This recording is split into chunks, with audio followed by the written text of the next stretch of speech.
कहाँ रीच पति आदि प्रसादे करो भगवाना भरने कन्हैया करे भगवाना ओ देवी के पिता ने दीवाना भरने तुम्हारे कहे तुम्हारी जोड़े जोड़े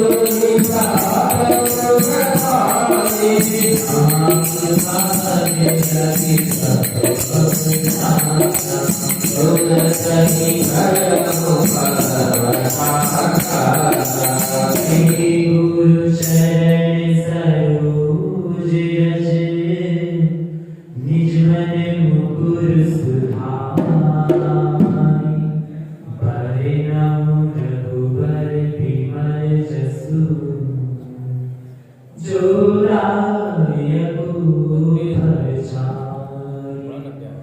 बुद्धिहीन तनु जानिके सुनियो पवन कुमार बल बुद्धि ज्ञाने गुणी हरहु गणेश विकार जय हनुमान ज्ञान गुण सागर जय कबीर देव को करु सागर नाम दुख जय भोज पापरे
Thank you.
नाना वर्णाकृति च अस्यादित्यां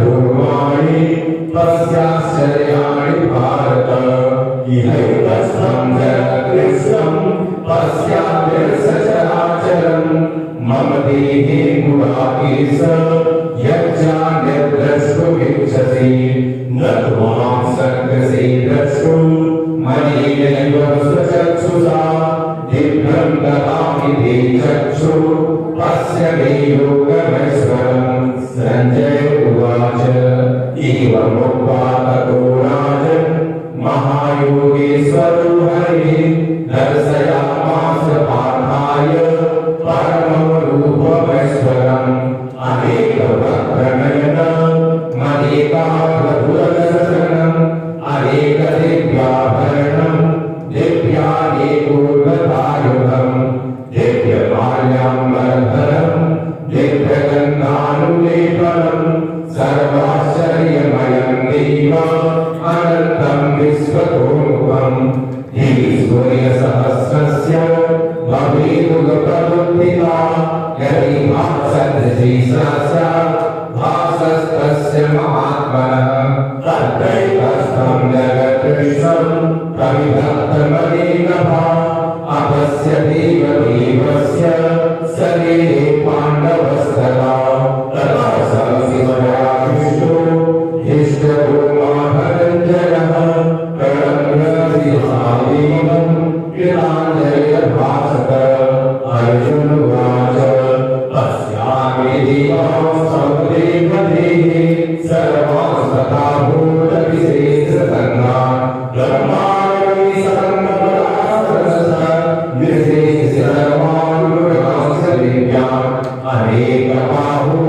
अनेकबाहूतरवग्रनेत्रं पश्यामि त्वां सर्वतोमुखरूपं नान्तं न मध्यं न पुनस्तवादिं पश्यामि विश्वेश्वर विश्वरूपं किरीटिनं गणीनं चक्रिणं च तेजोराशिं सर्वतो दीप्तिमन्तं पश्यामि त्वां दुर्निरीक्षं समन्तात् दीप्तानलाकोद्भुतिमप्रमेयं त्वमक्षरं परमं वेदितव्यं त्वमस्य विश्वस्य परं निधानं त्वमाप्ययशाश्वतधर्मगोप्ता सनातनस्त्वं पुरुषो मतो मे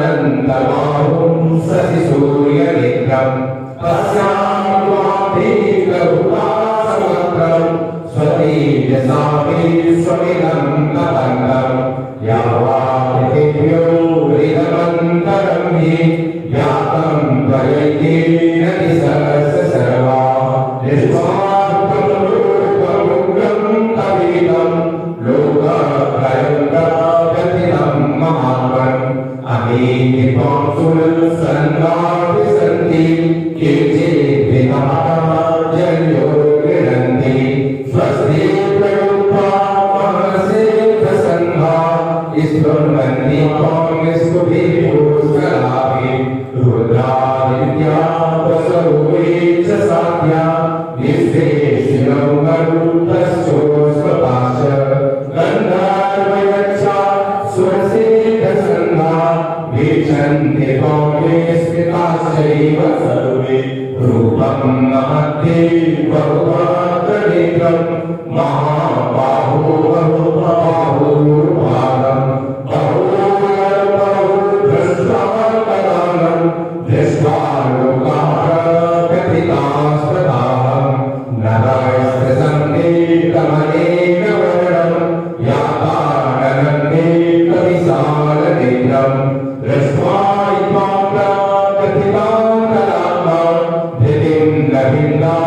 समं च विष्णौ दृष्टाकराला निजदैव मुखानि दृष्टैव काला नरसन्निभानि दिशोर्गतानि नलभे च सर्वं प्रसीद देवी सदगन्निवास अमी च त्वां धृतराष्ट्रस्य पुत्रा सर्वे सदैव परिपालसङ्गै देवो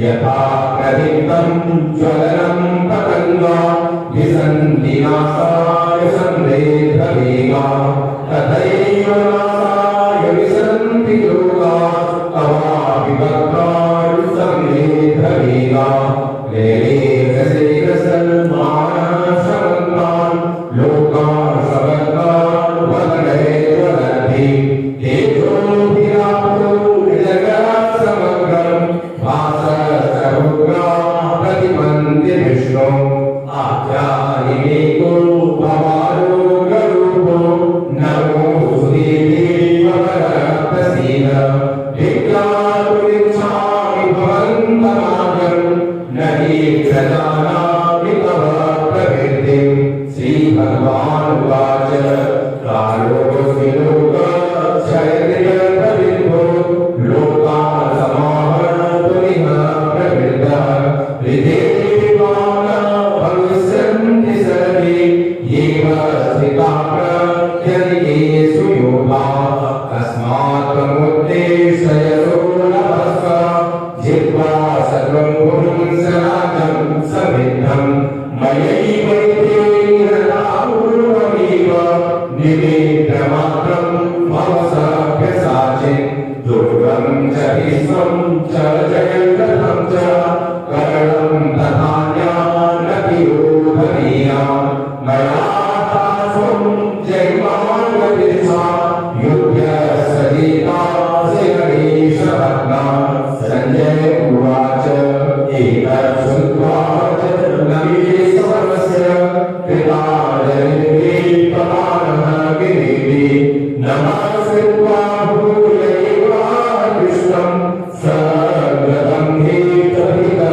प्रणम्य अर्जुनवाच स्थाने श्रीसतः प्रकृत्या जगत्प्रभस्य धनुर्जति च रक्षांसि देवाः विदिशो भवन्ति सर्वे नमस्यन्ति च सेतसङ्गाः तस्मात् सतेन नमीरन्मात्मन् गरीयसीवं पुरव्याधिकल्पे अनन्तदेवेश जगन्निवास त्वमक्षरं सत्तत्परं त्वमादिदेवः पुरुषः पुराणस्त्वमस्य विश्वस्य परं विधानं वेदासि वेदं च परं च धाम त्वया ततं विश्वमनन्तरूप वायुर्यमुर्निर्वरुणः शशाङ्कः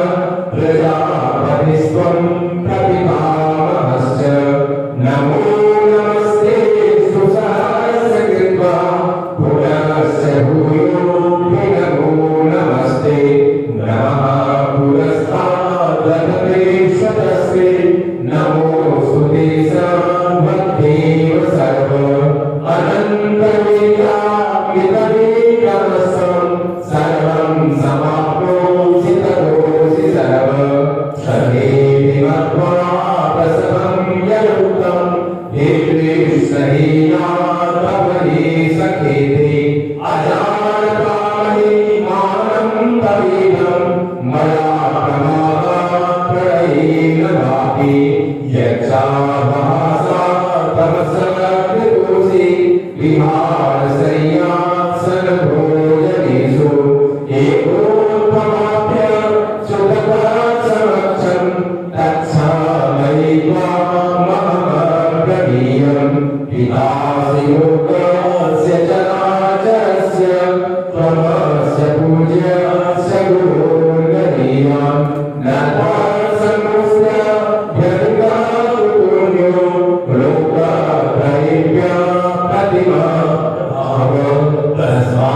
प्रसीदति सजगन्निवास किरीटिनङ्गरे नक्षत्रस निच्छामि त्वां द्रष्टुमहं तथैव तेनैव रूपेण चतुर्भुजेन सहस्रबाहो भवति स्वमूर्ते श्रीभगवानुवाच मया प्रसन्नेन तवार्जुनेदं रूपं परं सिद्धात्मयोगा तेजोमयं विश्वमनन्तमाद्यं यन्मे त्वदन्येन न देशकोऽयं न वीर्ययज्ञाधनैर्न न च क्रियाभिर्न तपोभिरुग्रैः एवं रूपासख्यहं निरूपे द्रष्टुं त्वदन्येन कुरु प्रवीर मा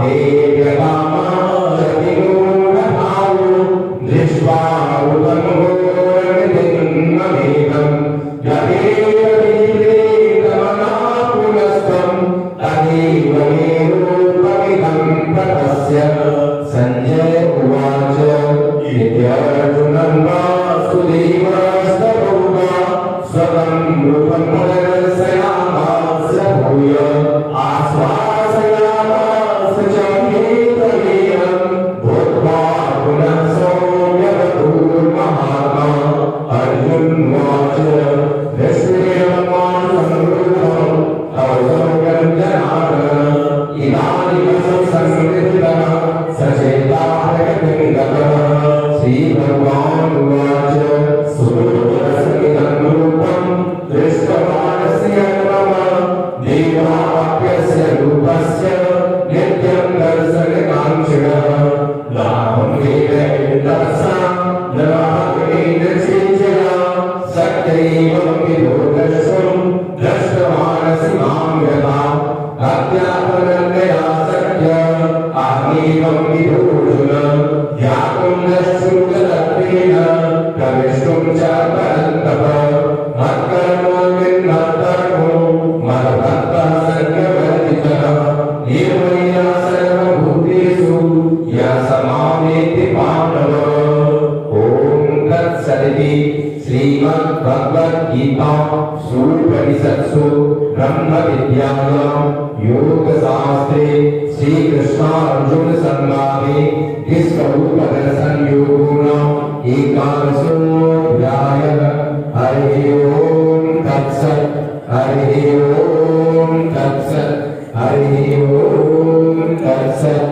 श्रीकृष्णार्पणमस्तु शुभं भूयात् वसुदेवसुतं देवं कंसचारूढमर्दनं देवकी परमानन्दं कृष्णं वन्दे जगद्गुरुं बोलो श्री कृष्णचन्द्र भगवान की जय परम पूज्य सद्गुरुदेव भगवान की जय गीता माता की जय गीता जयंती महोत्सव की जय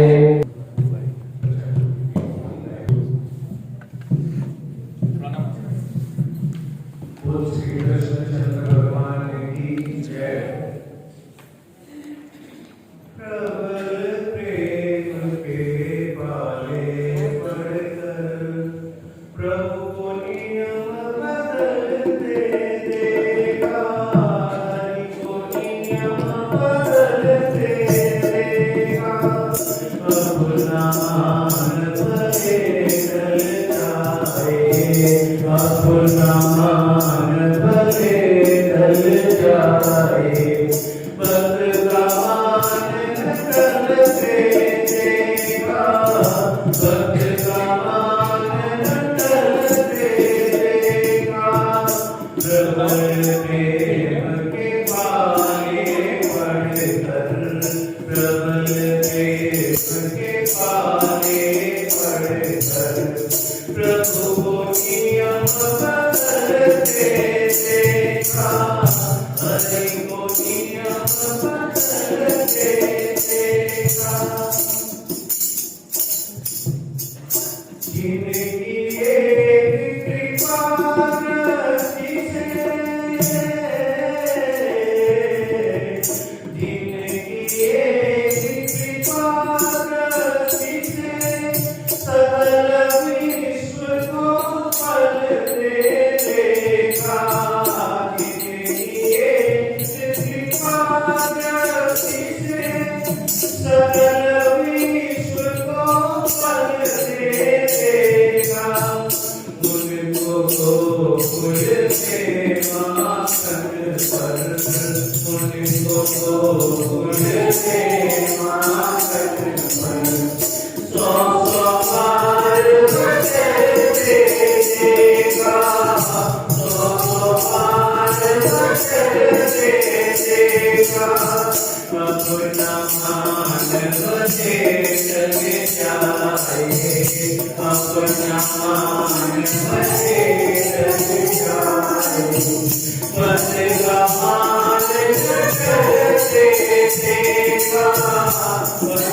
ईश्वर सत्य है Thank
you.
ओम वसुदेव।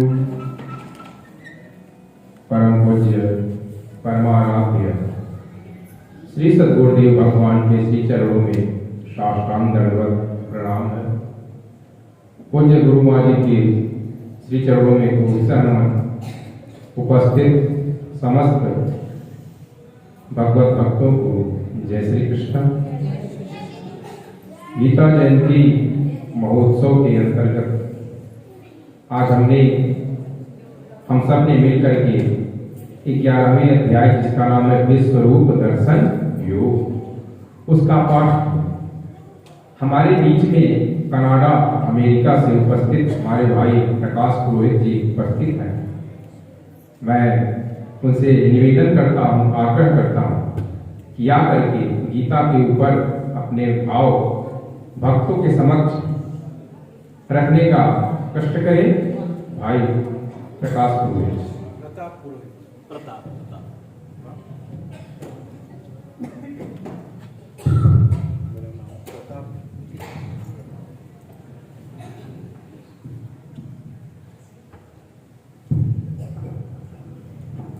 वसुदेवसुतं देवं सचानूरमर्दनं देवकी परमानन्दं कृष्णं वन्दे जगद्गुरुं। गुरुर्ब्रह्मा गुरुर्विष्णु गुरुर्देवो महेश्वर गुरुर्साक्षात् परब्रह्म तस्मै श्री गुरवे नमः। ध्यानमूलं गुरुर्मूर्ति पूजामूलं गुरुर्पदं मंत्रमूलं गुरुर्वाक्यं मोक्षमूलं गुरुर्कृपा। अखण्डमण्डलाकारं व्याप्तं येन चराचरं तत्पदं दर्शितं येन तस्मै श्री गुरुवे नमः।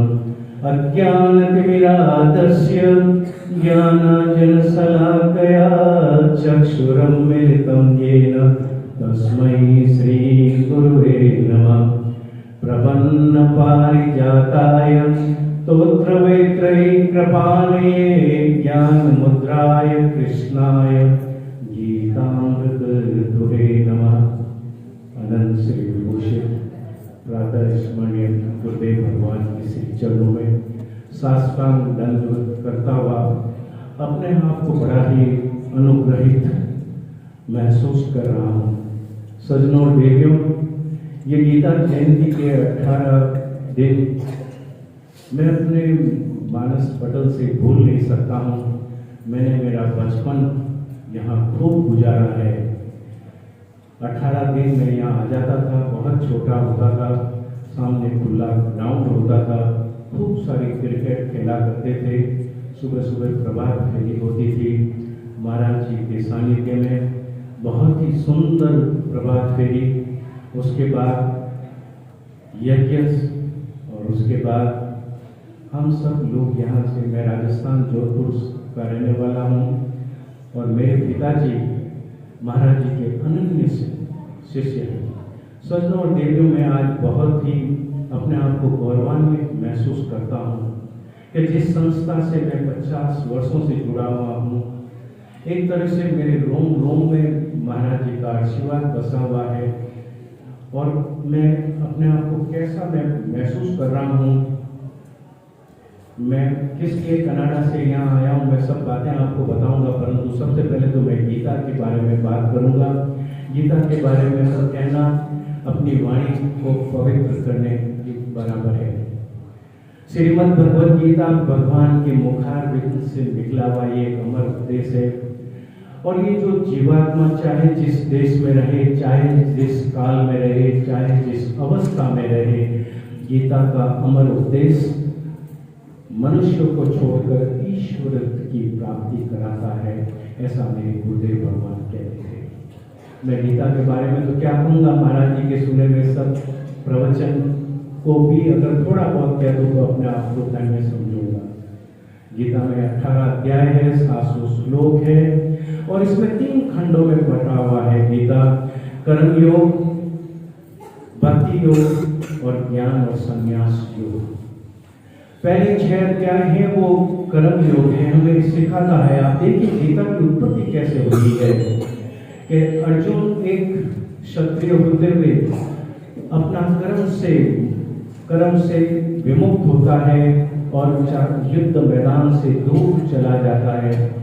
और ऐसी स्थिति में भगवान श्री कृष्ण उसको मोटिवेट करते हुए कहते हैं कि अर्जुन ये तू क्या कर रहा है, तू क्यों अपयश को प्राप्त करना चाहता है, तो उठ और युद्ध कर। सज्जनों देवियों, आप सोचिए कि जो ये ग्रंथ जो युद्ध मैदान में कहा गया है, कितना महान युद्ध है। हम बहुत सी बार अपने आप को समझते हैं कि हम भटक जाते हैं, तो गीता हमारी जो भटकन है वो हमको वापस सही मार्ग पर लाती है। गीता सचमुच में आप कहता हूँ एक चमत्कार है। इसका ज्वलंत उदाहरण आप मेरे को देखिए। मैं भी वहाँ पर टोरंटो में यूनिवर्सिटी में प्रोफेसर हूँ, पढ़ाता हूँ, काफ़ी सालों से पढ़ाता हूँ। मैंने कभी सोचा नहीं था कि मैं दिल्ली या दिल्ली से बाहर चला जाऊँगा। 9 कंट्रियों में मैंने काम किया है और करीब 27 कंट्रियाँ मैंने घूमी है। और ये सब क्या है, मैं ये समझता हूँ ये गीता का ही मेरे पे अनुपम आशीर्वाद है। गुरु माँ जब भी आती है, चाहे मैं पहले दुबई में था तो मेरे यहाँ रहती थी, अभी कनाडा में मैं हूँ तो वहाँ हमारे यहाँ रहती है। और मैं आज यहाँ पे क्यों आया हूँ ये भी मैं आपको बता देता हूँ।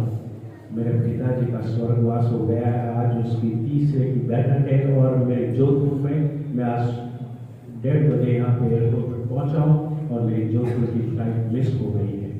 मेरे को जो बैठक में सम्मिलित होना था मैं नहीं हो पाया हूँ, परंतु मैं सोच रहा हूँ कि आप सज्जनों के साथ बैठकर मैं मेरे पिताजी को श्रद्धांजलि दे रहा हूँ। और जिस गीता आश्रम से मैं दे रहा हूँ, सही मायने में वो सही श्रद्धांजलि है। सज्जनों और देवियों, मेरे पिताजी के बारे में तो क्या कहूँ। एक बहुत बड़े कवि, बहुत बड़े लेखक और बहुत ही गीता के बड़े भक्त।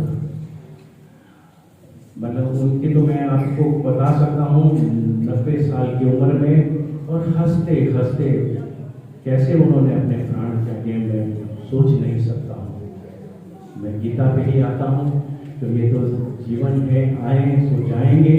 तो गीता के बारे में, क्योंकि आज 11वां अध्याय है, 11वें अध्याय में भी क्या हुआ है, इसमें 55 श्लोक है। विभूति योगो नाम 10वां अध्याय है। इसमें के बाद जब ये 11वें अध्याय में आता है तो अर्जुन घबरा जाता है। इस तरह से भगवान का ये रूप देखकर वो देखता है ये क्या बात है।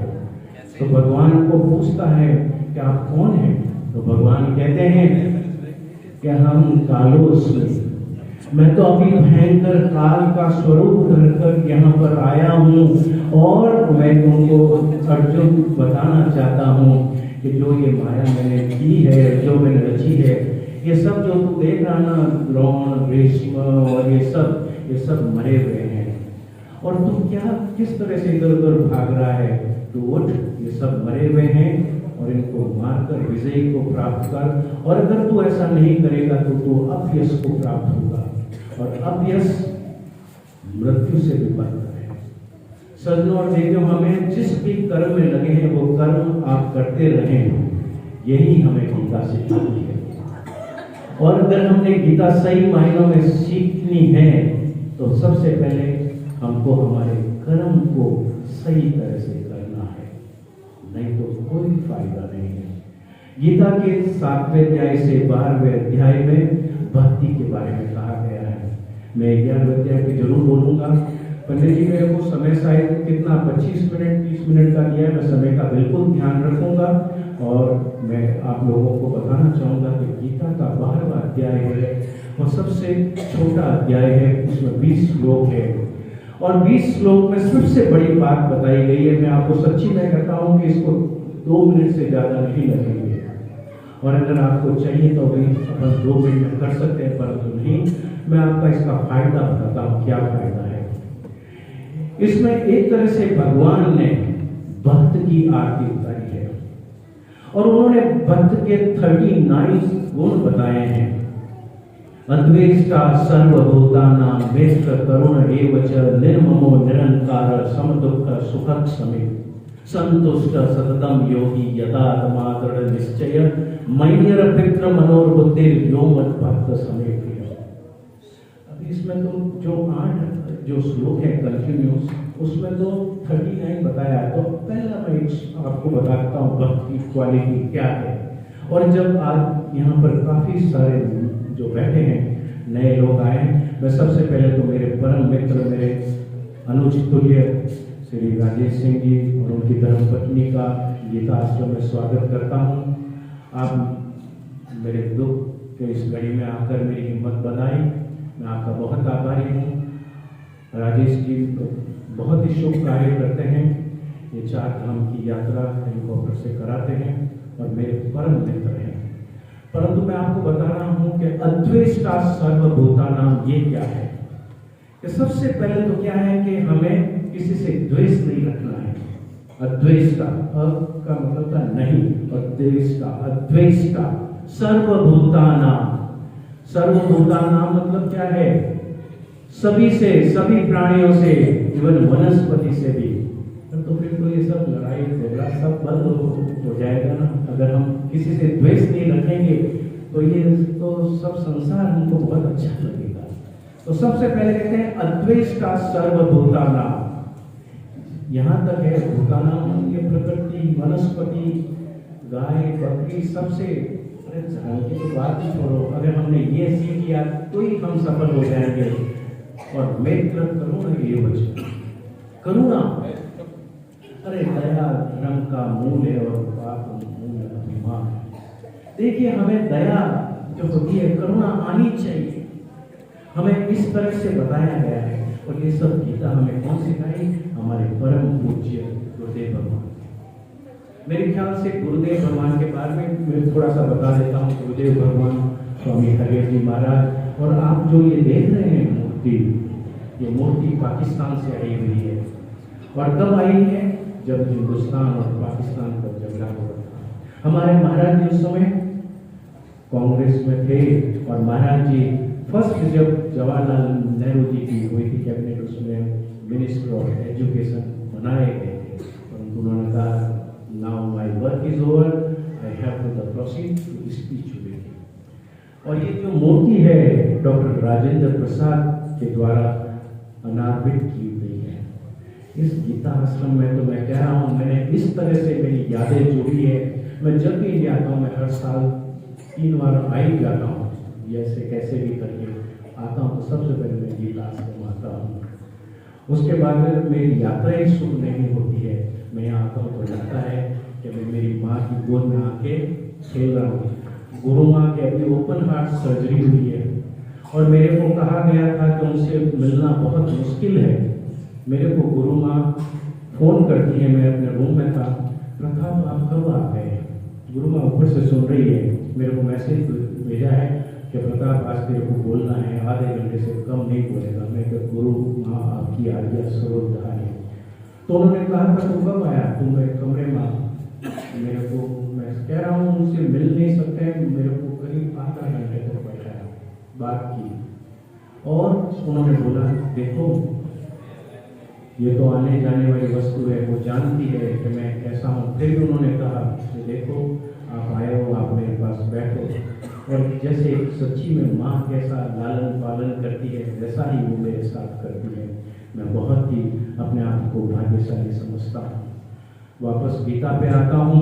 कहने के लिए इतना है कि ये रात्रि छोटी पड़ जाएगी, परंतु मैं गीता और मेरी भावनाओं को नहीं समझा पाऊंगा। परंतु सिर्फ यही कहूँगा, समय का मैं पूरा ध्यान रखूँगा, क्योंकि हमें महाराज जी ने एक सिखाया है, समय और सत्य, इनका बड़ा ही ध्यान रखना चाहिए।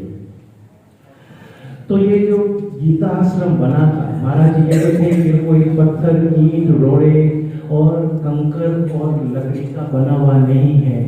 ये तो एक आध्यात्मिक क्रांति लाने के लिए किया गया एक बड़ा ही पुनीत कर्तव्य है। वो चीजें मेरे मस्तिष्क में इस तरह से बैठ गई थी। और मैं जहाँ जहाँ भी रहा, चाहे अफ्रीका में रहा, चाहे यूरोप में रहा, चाहे मिडल ईस्ट दुबई में रहा, चाहे यूएस में, कनाडा, हर जगह मैं गीता का पाठ कराता हूँ। महीने में 2 बार सत्संग होती है और समय आजकल मिलता नहीं है। कुछ वहाँ पे टेम्पल में मेरे को संडे को काफ़ी टाइम तक बुलाते थे कि पुरोहित जी आप आइए और गीता का बच्चों को क्लासेस दीजिए, मैं लेता था। सज्जनों देखो, मेरा कहने का तात्पर्य यह है कि गीता को आप अपना लो, और गीता को अगर आपने अपना लिया तो समझ लीजिए कि आपने भगवान को अपना लिया। और इसमें तो साफ कहा गया है कि गीता शास्त्र विदम पुण्यम यह पढ़े प्रयत्न पुमान विष्णु पद्म वापनोति भयसो का दिवर्जित। गीता अत्यंतशीलस्य प्राणायाम परस्य च नेव संति पापानि पूर्व जन्म कृतानि च मल निर्मोचनम पुंसा जल स्नानम दिने दिने सकृत गीता वसी स्नानम संसार मलनाशनम। गीता सुगीता कर्तव्या किमन्ये शास्त्र विस्तरे। वेद व्यास कह रहे हैं कि गीता के पढ़ने के बाद कोई दूसरा शास्त्र पढ़ने की जरूरत नहीं है, क्यों ये तो भगवान के मुख से निकला हुआ एक अमर उपदेश है, मैन मेड नहीं है, ये तो गॉड मेड है। और अगर हम किसी का गाना अगर गाएं तो उसको कितनी खुशी होगी, तो ये तो भगवान का गाया हुआ अमर गीत है। तो सज्जनों मित्रों, मैं आपको यही कहता हूँ कि आप आज से जब जागे जब सकेगा, सोचो कि बस हम आज ही जागे हैं, परंतु अब हम ऐसे जागे हैं कि बॉसों को हम जगा देंगे, ये निश्चय करके चलो, क्योंकि यही सद्मार्ग है, यही धर्म है। और इसका बाद अध्याय का तो लास्ट श्लोक में क्या कहा गया है, मैं कह रहा हूँ 39 है गुण, वो बताना शुरू करूंगा तो वाकई में लेट हो जाए। तो कहते हैं कि ये तो धर्म्यामृतम विदम, क्या शब्दों का, क्योंकि तो भगवान ने गाया है ना, ये तो धर्म्यामृतम विदम। क्या मतलब है इसका कि ये जो है धर्म अमृत, देखिए क्या संधि विच्छेद करूं मैं, धर्म और अमृत, और धर्म के साथ जब अमृत आ जाता है तो वो तो क्या है, मतलब वो तो नाशवान तो है ही नहीं। और इसका अपोजिट क्या है, अधर्म और नाश। और नाश कैसा, सर्वनाश। लगाते रहो चक्कर 84 लाख का, कब तुम्हारा मुक्ति नहीं होने की है। और अगर आपने गीता पकड़ ली तो ये तो धर्म्यामृतमिदं यथोक्तम पर्युपासते सर्वदानामत् परमा भक्तास्तेति ववेद्या। भगवान कहते हैं वो भक्त मुझे प्रिय है। सबसे 8 बार भगवान ने एक तरह से स्तुति की, हम करते ना, ओम जय जगदीश हरे स्वामी जय जगदीश हरे। यहाँ भगवान ने उल्टा हमारी की है आरती, यो मद भक्त समे प्रिय, यो मद भक्त समे प्रिय। भक्त की क्वालिटी एकदम सुपरलेटिव। बार बार पढ़िए, मैं आपको कहता हूँ आपके जीवन में चमत्कार हो जाएंगे, कहीं पे आपको कोई पराजय मिलेगी नहीं, और आप वाकई में सही इंसान बन जाएंगे।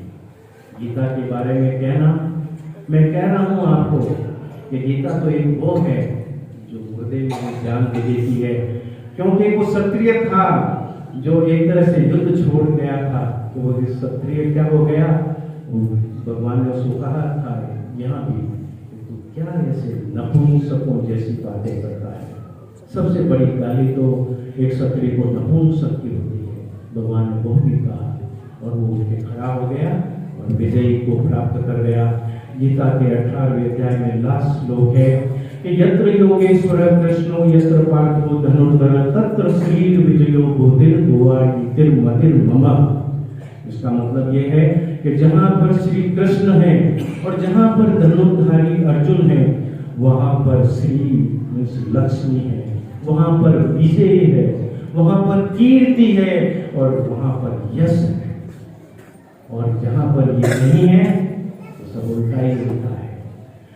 और अर्जुन कौन है, अर्जुन हम है।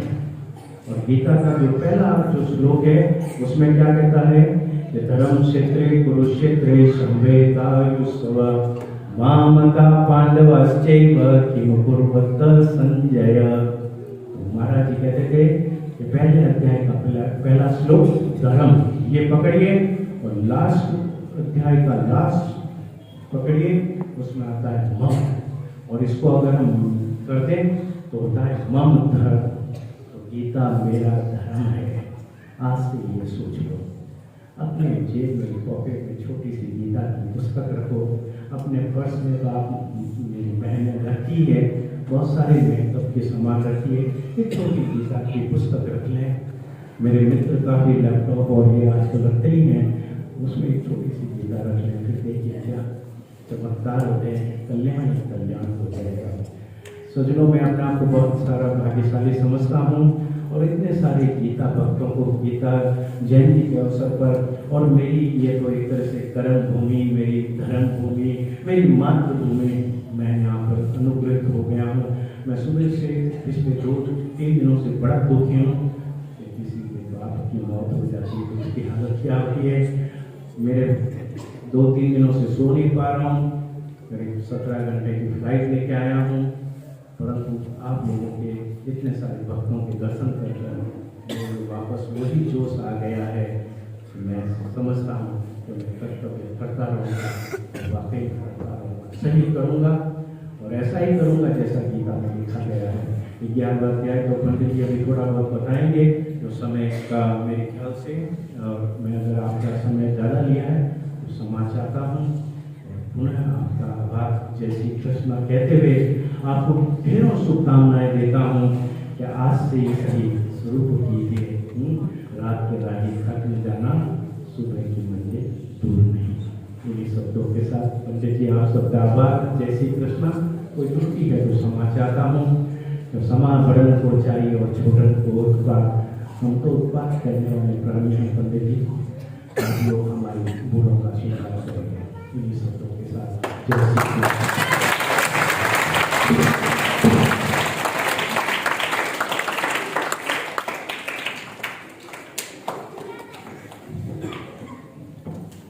ओम वसुदेवसुतं देवं कंसचाणूरमर्दनं देवकी परमानन्दं कृष्णं वन्दे जगद्गुरुं।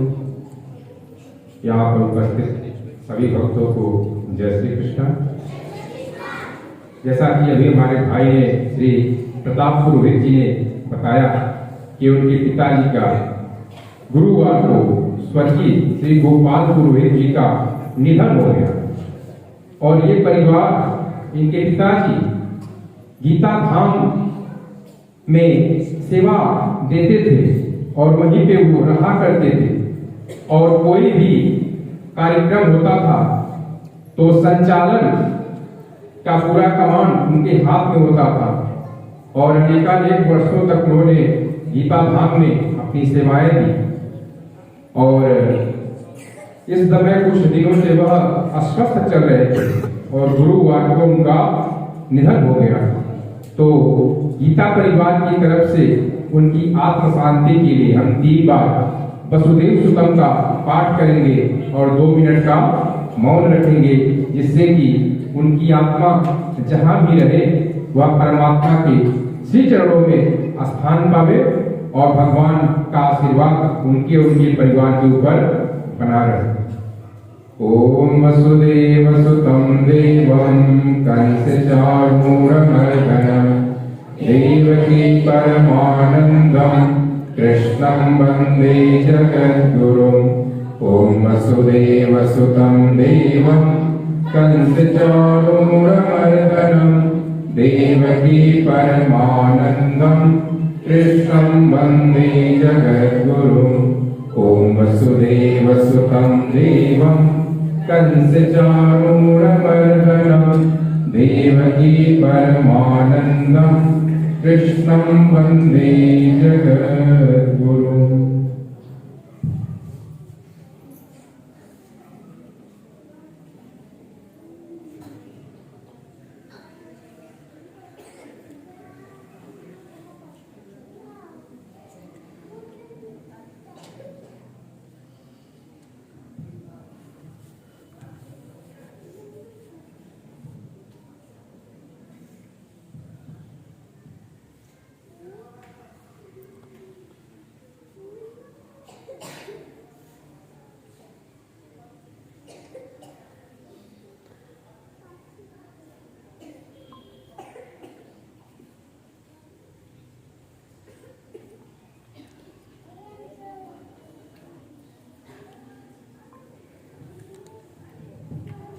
ओम शांति शांति शांति। हमारे बीच में श्री मनीष जी सिंह जी यहाँ पर उपस्थित हैं। मैं उनसे आग्रह करूंगा कि 2 मिनट अपने मन के भाव भक्तों के समक्ष रखने का प्रयास करें, कष्ट करें। श्री मनीष सिंह जी।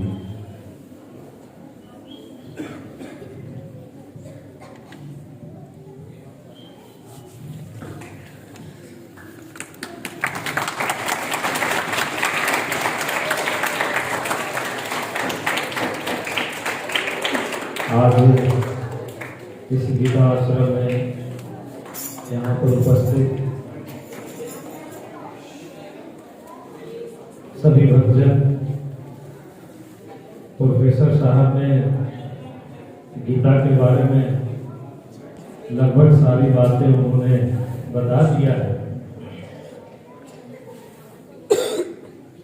लेकिन गीता वो सार है, गीता वो रहस्य है। आज इस कलयुग में अगर गीता का ज्ञान,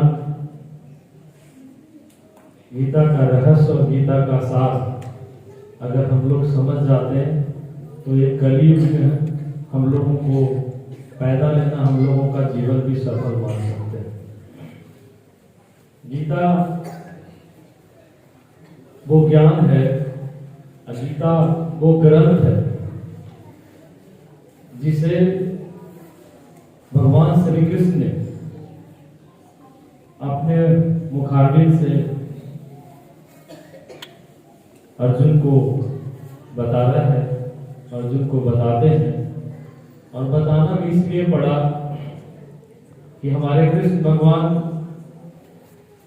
अपने सारे प्रयासों के द्वारा लास्ट तक प्रयास किए कि कौरव और पांडव की लड़ाई ना हो। उन्होंने जितना प्रयास करना था किया, लेकिन भगवान का जो होनी है और जो महाभारत की लड़ाई है, उस लड़ाई में जब कौरव की सेना पांडव की सेना आमने सामने होती है और अर्जुन जी तो कृष्ण भगवान बोलते हैं कि अब तो युद्ध की तैयारी है, अब मैं शंख बजाने वाला हूँ, शंख बजाते ही युद्ध प्रारंभ हो जाएगा।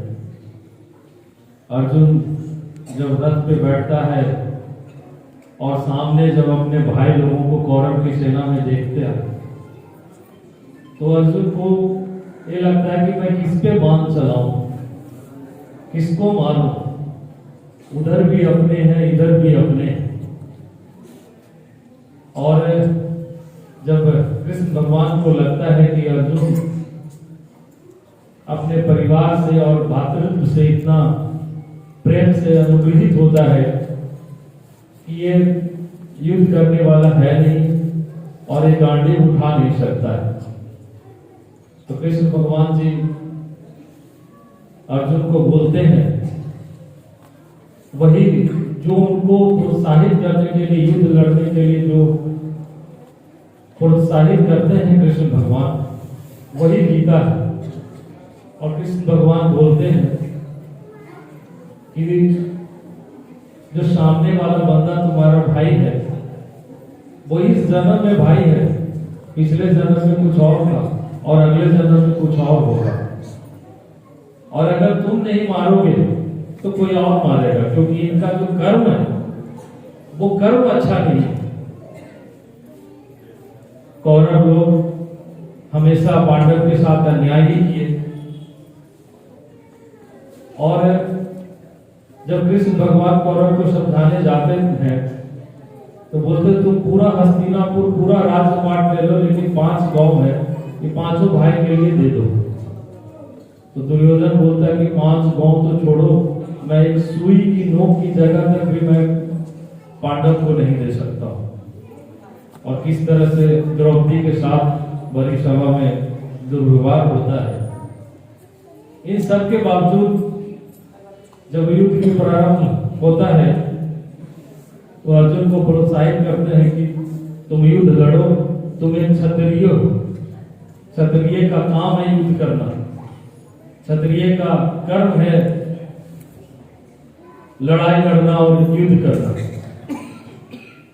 और जब अर्जुन को समझाते हैं तो बहुत सारे बातों में कृष्ण भगवान के बात को अर्जुन काटते हुए क्वेश्चन करता है। तो फिर हमारे कृष्ण भगवान विकराल रूप दिखाते हैं, जिसमें पूरा ब्रह्मांड अर्जुन को दिखाई देता है।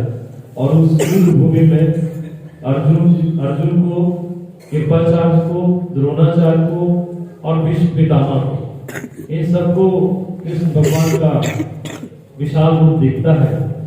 और जब वो विशाल रूप देखता है अर्जुन, तो उनका भी मन चेंज होता है और वो युद्ध की तैयारी करते, युद्ध के लिए तैयार होते हैं। उसके बाद युद्ध होता है।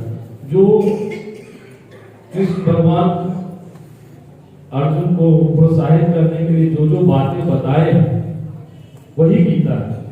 और गीता का सार यही है कि इस कलयुग में आप कर्म करते रहिए। अगर पृथ्वी पे भगवान ने आपको भेजा है तो कर्म करने के लिए भेजा है। और बोला जाता है कि भूमि और भाग्य, भूमि और भाग्य ऐसा चीज है, जैसा आप बोओगे वैसा पाओगे।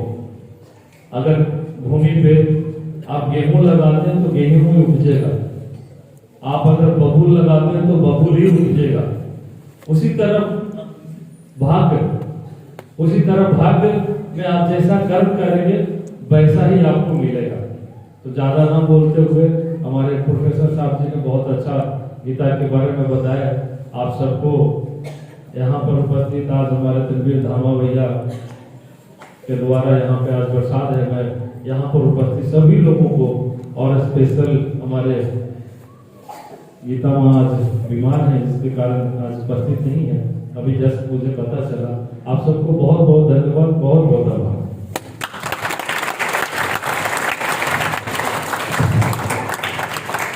आज के शाम का जो प्रसाद है वो हमारे भाई श्री तनवीर सिंह धामा एवं इनके परिवार की तरफ से है।